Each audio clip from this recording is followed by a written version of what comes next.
এতিয়া মই জাষ্ট গম পালোঁ যে হয় তেওঁলোকে শ্ব'টো কৰিছিলে আৰু এটা বেলেগ এটা ভেন্যুত এটা বেলেগ এটা নাম দি হেনো শ্ব'টো কৰিছিলে আমাৰ এটা তেওঁলোকৰ হেনো কিছু ফাইনেন্সিয়েল লছ হৈ গ'ল হয় যদি তেওঁলোকে শ্ব'টো নকৰিলে হয় যিহেতু তাহাঁতৰ গভৰ্ণমেণ্টে তাহাঁতক ফাণ্ড কৰিছে যি কি নহওক আমি কিন্তু তাৰ লগত we have nothing to do with it আমি গমো নাপাওঁ লুকাই লুকাই শ্ব'টো কৰিছে যদিও মোক মাজতে সুধিছিলে শ্ব'টোৰ কাৰণে আমি কমপ্লিটলি ডিনাই কৰিলোঁ আৰু শ্বুটৰ কাৰণেও সুধিছিলে আমি ডিনাই কৰিলোঁ যে আমি উঠিবই নোৱাৰোঁ মই বিছনাৰ পৰাই উঠিব নোৱাৰোঁ আৰু মই একো শ্ব'টো কৰিব নোৱাৰোঁ মই যিমান এজ চুন এজ পচিবল মোক পঠিয়াই দিয়ক ঘূৰাই যিহেতু তেওঁলোকে আমাৰ ফ্লাইটৰ টিকেট ৰিটাৰ্ণ কৰিব নোৱাৰিলে কাৰণে মই নিজৰ ফ্লাইটৰ টিকেট নিজে কৰি মই উভতি আহিলোঁ পৰহি দিনাখন ডেইজি নেক্সট ডে আহি গ'ল পৰহি দিনাখন তাৰ পৰা ওলাইছোঁ মানে যোৱাকালি ৰাতিপুৱা মই দিল্লীত লেণ্ড কৰিছোঁ আৰু ডেইজিও তেনেকৈ নেক্সট ডে গুচি আহিলে চ' আমাৰতো কোনো ইনভলভমেণ্ট নাই তেওঁলোকে নিজেই পাতিছে নিজৰ ৰিস্কত যিয়ে নহওক তেওঁলোকৰ সেইটোৱে আমাৰ আজি আমি উইক কাৰণ আমাৰ এটা ডাঙৰ ষ্ট্ৰেংথ নাইকিয়া হৈ গ'ল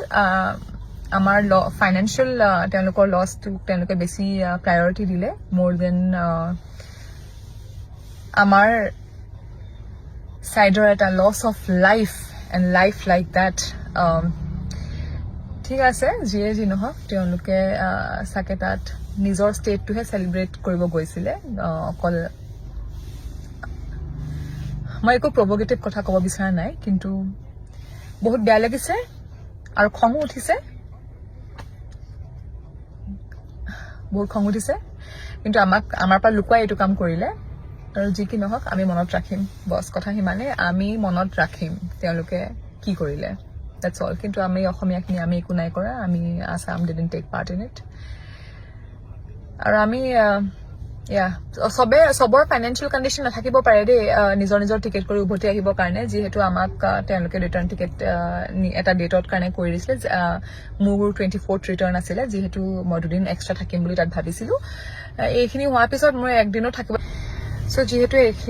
এইটো ইনচিডেণ্ট যেতিয়াই হ'ল বুলি মই গম পালোঁ মই মোৰ নিজৰ টিকেটটো কৰি মোৰ থাকিবলৈ আৰু মন নগ'লে কাৰণে মই গুচি আহিলোঁ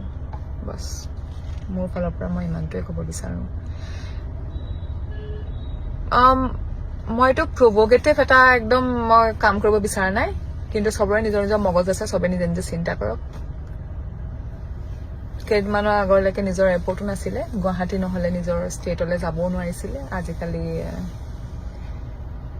চব ইণ্ডিপেণ্ডেণ্ট